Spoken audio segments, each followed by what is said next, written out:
Belakangan ini para menteri sudah mulai sibuk berpolitik, tidak fokus lagi, sehingga banyak masyarakat mempertanyakan, banyak pekerjaan rumah yang harus dikerjakan, tapi kenapa para menteri ini sudah sibuk untuk melihat apa yang terjadi di 2024 nanti. Nama Anda, karena disebut-sebut sebagai calon kuat wakil presiden, saya belum tahu siapa pasangan presidennya, juga dipertanyakan. Anda disebut-sebut sudah mulai tidak fokus lagi menjalankan pekerjaan sebagai Menteri BUMN. Sampai di sini? Era demokrasi saya rasa itu hak dari semua masyarakat, pengamat, termasuk media mengkritisi, melihat apakah kinerjanya baik atau tidak. Karena memang kan kita pelayan publik. Jadi kalau saya yakini sejak awal saya memimpin Kementerian BUMN, saya selalu didampingi oleh tim yang kuat. Bahkan kalau kita lihat untuk tahun depan saja, kita sudah punya target-target baru. Apa contoh?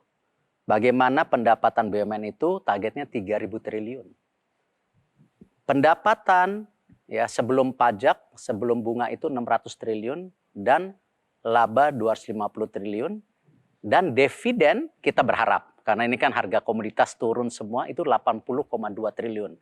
Artinya sama seperti tahun ini dividennya. Ketika komoditas turun, ini kita yang jaga dan saya tentu sebagai membantu presiden, saya sangat-sangat tentu harus membuktikan kinerjanya. Dan ini saya rasa kita bisa buktikan beberapa tahun ini kita sudah melakukan hal yang baik, tidak sempurna, tetapi kita paling tidak ada pembuktian dengan fakta-fakta, dengan data-data yang ada. Dan saya yakin bahwa terlepas daripada asumsi, persepsi, saya tetap fokus kerja. Baik. Kenapa nama Anda juga dipersoalkan atau disebut-sebut? Karena Anda adalah calon kuat untuk wakil presiden sekarang. Apakah ini mengganggu konsentrasi Anda sebagai Menteri BUMN? Saya rasa tidak, karena gini, kalau kita justru terganggu dengan hal-hal itu, ini justru yang akan kita autofokus. Saya membuktikan sampai hari ini saya fokus kerja, walaupun ada tambahan tugas, nanti kita bicara mungkin. Dan saya lihat tetap saya buktikan kemarin misalnya kerja-kerja 2 tahun supaya logistik kita lebih bagus, ya karena di era pertumbuhan ekonomi dan pembangunan yang kita harapkan, isu logistik supply chain itu menjadi hambatan kita tumbuh. Nah, salah satunya kemarin setelah 2 tahun kerja, akhirnya Belawan kita dapat kerjasama dengan UAE, DP World. Yang dimana kita mengharapkan Yang tadinya kita punya kargo itu harus ke Singapura, harus ke Malaysia, kita punya kesempatan sekarang langsung ke Dubai. Apalagi kita sudah free trade agreement dengan Dubai.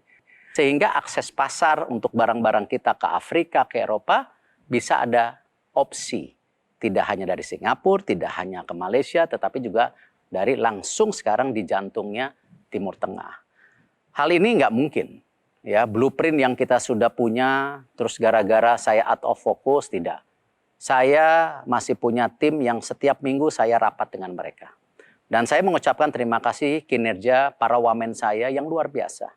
Ya, saya juga membuktikan tetap ada transformasi di BUMN. Setelah kemarin saya mengangkat deputi termuda dibandingkan kementerian lain umur 38, kemarin saya ngangkat lagi.